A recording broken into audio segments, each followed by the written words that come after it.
And welcome everyone. Today's topic is short answers. Short answers का मतलब हो गया छोटे जवाब, और इनकी ज़रूरत कहाँ पड़ती है। आपने वर्ब्स को समझा, आपने मॉडल वर्ब्स को समझा, तो आज जो हम सीखने वाले हैं वो इन्हीं दोनों चीज़ों से रिलेटेड होगा। मतलब आप शॉर्ट आंसर्स तो देंगे, लेकिन आप यूज़ करेंगे मॉडल वर्ब्स का, साथ ही साथ आप यूज़ करेंगे हेल्पिंग वर्ब्स का। ठीक, हेल्पिंग वर्ब से जो मेरा मतलब है वो ये होगा, जैसे कोई पूछे आर यू हैप्पी, इसका मतलब क्या आप खुश हैं, तो आप ये तो बोल सकते हैं येस आई एम हैप्पी। लेकिन बार बार उन्हीं वर्ड्स को रिपीट करने के बजाय हम शॉर्ट आंसर्स का यूज़ करते हैं, जिसमें कि आप इस वर्ड का यूज़ नहीं करेंगे, आप सिर्फ और सिर्फ बोलेंगे येस आई एम। तो यहाँ पर आपने क्या नोटिस किया, आपने हाँ बोलना था इसलिए आपने येस यूज़ किया, फिर आपने सब्जेक्ट यूज़ किया और फिर आपने हेल्पिंग वर्ब यूज़ कर ली, बस। ठीक है, तो वो जो ऑक्सिलरी वर्ब होगी, हेल्पिंग वर्ब होगी, वही आप यूज़ कर लेंगे। यहाँ पे आर यू हैप्पी था क्योंकि यू के साथ आर का यूज़ होता है, बट आई के साथ एम का होता है, तो आप बोलेंगे येस आई एम। और अगर आपको बोलना है नहीं मैं खुश नहीं हूँ, तो आप बोलेंगे नो आई एम नॉट। यहाँ भी आप देखिए सब्जेक्ट है, फिर आपका हेल्पिंग वर्ब है, आई और एम को अगर अलग कर लें तो समझ में आएगा, फिर आपका नॉट है। ठीक है, तो यही स्ट्रक्चर है, बहुत ही आसान है। जब भी आपसे कोई सवाल पूछे और आपको जवाब देना हो, शॉर्ट आंसर्स में दें, तो ये ज़्यादा इंप्रेसिव भी लगेगा और कम समय में और अच्छे से आप बोल पाएंगे। अब देखिए, वॉज आई अर्ली, क्या मैं जल्दी आया था। Yes you were, yes you were, हाँ तुम जल्दी आए थे। So yes you were early बोलने की जगह आपने बोल दिया yes you were. No you weren't, तो आप ये भी बोल सकते हैं नो यू वर नॉट, और आप ये भी बोल सकते हैं नो यू वरंट। तो आप कॉन्ट्रैक्शंस भी यूज़ कर सकते हैं और बिना कॉन्ट्रैक्शंस के भी बोल सकते हैं, लेकिन ध्यान रखें कि ज़्यादातर लोग कॉन्ट्रैक्शंस का यूज़ करते हैं। वॉज इट डिफ़िकल्ट, क्या ये मुश्किल था। येस इट वॉज, हाँ ये मुश्किल था, सिर्फ इट वॉज यूज़ किया। यहाँ पे नो इट वॉजंट, नहीं ये मुश्किल नहीं था। No it was not. ध्यान दें कि जब हम बिना कॉन्ट्रैक्शंस के यूज़ करते हैं, वो हम तब यूज़ करते हैं जब हमें थोड़ा सा एम्फेसाइज करना हो। ठीक है, जब जोर दे के बोलें नहीं नहीं था, नो इट वॉज नॉट, तब हम उस तरीके से बोलते हैं। और नॉर्मल अगर कॉन्वर्सेशन है तो वहाँ हम कॉन्ट्रैक्शंस का ही यूज़ करते हैं। अब देखते जाइए examples. Is she fine, yes she is, no she isn't. Do you go to college, yes I do, no I don't.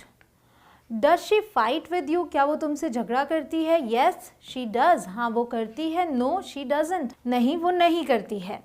Do you like banana, yes I do, no I don't. Does she admire you, yes she does, क्या वो तुम्हारी प्रशंसा करती है। No she doesn't, नहीं वो नहीं करती है। Is she taking her meal, yes she is, no she isn't. तो ध्यान दें, आप सब्जेक्ट ऐसे यूज़ करते हैं और इज़ नॉट को आप जोड़ देते हैं। इसी को आप इस तरीके से भी बोल सकते हैं, शी इज़ नॉट। ठीक है, आप चाहें तो शी और इज़ को कॉन्ट्रैक्ट करें और नॉट को अलग रख दें, या फिर शी इज़ नॉट बोल दें। तो तीन तरीके हैं। Are you irritating her, yes I am, no I am not. ध्यान दें एक चीज़, ये अगर आपने नोटिस किया हो, यहाँ हमने शी इज़ंट बोला। ज़्यादातर हम इसको नहीं कॉन्ट्रैक्ट करते, शी बोलते हैं, और इज़ और नॉट को कॉन्ट्रैक्ट करते हैं, मतलब हेल्पिंग वर्ब और नॉट को। लेकिन जब आई वाला केस आ जाए तो यहाँ पर आप आई और एम को ही कॉन्ट्रैक्ट करते हैं। ठीक है, आई एम नॉट, क्योंकि एम नॉट का कॉन्ट्रैक्शन जो होता है एंट, वो हम यहाँ पे यूज़ नहीं करते हैं। मोस्टली आई एम नॉट इस तरीके से बोलेंगे। Am I teasing you, yes you are, no you are not, या फिर you aren't. Have you taken your lunch, yes I have, यहाँ हेल्पिंग वर्ब क्या है, हैव, और आई के साथ भी हैव आएगा। No I haven't. Has she avoided you, yes she has, अब यहाँ पे हैज़ आएगा। No she hasn't. Have you been to Dubai, क्या तुम दुबई गए हो, yes I have, no I haven't, हाँ मैं गया हूँ, नहीं मैं नहीं गया हूँ। Has she been talking to you, yes she has been. अब देखिए, जब आपके पास दो वर्ड्स वाले हेल्पिंग वर्ब्स हों या फिर तीन वर्ड्स वाले हों, आपने देखा ही होगा कि इस तरीके से होते हैं, तो हैज़ और बीन ये दो है ना, और यहाँ पर हम इसका यूज़ कर रहे हैं, तो हम हैज़ बीन का यूज़ करेंगे आंसर में भी। Yes she has been, no she hasn't been. Okay, have you been meeting her lately, so have been है तो हम क्या बोलेंगे, yes I have been, no I haven't been. Did you go to college, yes I did, no I didn't. Was she troubling you? Yes, she was. No, she wasn't. आसान है ना. Were you arranging a concert? Yes, we were. No, we weren't. Had you been to Delhi? क्या आप कभी दिल्ली गए थे? Yes, I had. No, I hadn't. Had she taken her meals? Yes, she had. No, she hadn't. Had you been going to Mumbai? Yes, I had been. अब देखिए यहाँ पे दोनों ही है ना, had और been, तो हम दोनों यूज़ करेंगे. No, I hadn't been. Had you been working here lately? Yes, I had been. No, I hadn't been. Will you come to school tomorrow? Yes, I will. Will है helping verb, तो हम बोल रहे हैं yes, I will. हाँ. नहीं में क्या है? I won't. Will not का contraction won't होता है, मैंने आपको बताया है. तो यहाँ पे जब आप contract करें तो ध्यान रखें won't का यूज़ करें. Will you be allowing me to go to the park? Yes, I will. No, I will not. Will she have announced the prices? Yes, she will have. यहाँ पे देखिए will और have दोनों हैं, तो हम will have का use करेंगे. No, she will not have और she won't have. ठीक, will not को जोड़ देंगे. Will you be cooking dinner tonight? Yes, I will be. No, I won't be. Will you come? Yes, I will. No, I won't or will not. अब देखिए short answers अभी तक आपने देखे जिसमें हम ऑक्सिलरी वर्ब्स मतलब हेल्पिंग वर्ब्स का यूज़ कर रहे थे. अब हम मोडल वर्ब्स का यूज़ करेंगे. Can, could, shall, should, will, would, may, might आपने पढ़ा ही, समझा ही. Can you go to the first floor? तो यहाँ पे बस हम कैन की मदद लेंगे. Yes I can. No I can't, मतलब हाँ मैं कर सकता हूँ, नहीं मैं नहीं कर सकता. Could you help me with this project? Yes I could. No I couldn't. May I cook for you? Yes you may. No you may not.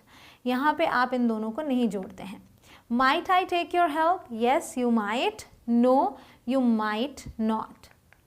May I bring something for you? Yes you may. No you may not. Would you dance with me? तो देखिए बस जो helping verb है उसी का हम use कर रहे हैं. Yes I would. No I wouldn't. Would not को जोड़ दिया. अब कुछ प्रैक्टिस कर लेते हैं सेंटेंसेस के साथ. Can you speak French? Yes I can. No I can't. Do you want to go to the cinema? Yes I do. No I don't. Was she watching the news? Yes she was. No she wasn't. She wasn't और she was not, इस तरीके से आप use कर सकते हैं. Do you like Coke? Yes I do. No I don't. Is the ice cream delicious? Yes it is. No, it isn't or no, it is not. Am I your English teacher? Yes, you are. No, you aren't. या फिर यहाँ आप देख सकते हैं no, you're not, you're not or you aren't or you are not. Do your parents live in Australia? Yes, they do. No, they don't or they do not. Is it a red flag? Yes, it is. No, it is not. Is it Thursday today? Yes, it is. No it is not. तो guys इस तरीके से आपने short answer सीखे. जब आपको हाँ बोलना हो तो वहाँ पे कोई नेगेटिव वर्ड नहीं आएगा. येस आई कैन और नो बोलना है, नहीं बोलना है नो आई कैन. तो मोडल वर्ब्स और हेल्पिंग वर्ब्स जिनका यूज़ हुआ होगा क्वेश्चन में उन्हीं का यूज़ आप करेंगे आंसर्स में. बट आंसर्स में यूज़ करते वक्त ध्यान ये रखना है कि सब्जेक्ट क्या यूज़ किया है. आई है तो एम हो जाएगा, भले ही क्वेश्चन में यू और आर हो. इन बातों का आप ध्यान रखेंगे तो आप सही तरीके से शॉर्ट आंसर्स दे पाएंगे. और ये बहुत ज़्यादा ज़रूरी हैं, दिन में कई बार आप इनका यूज़ करते हैं. तो instead of using the same verb over and over आप हेल्पिंग वर्ब्स को यूज़ करके शॉर्ट आंसर्स में जवाब दे सकते हैं. मिलती हूँ आपसे अगले लेसन में. Keep practising. जय हिंद.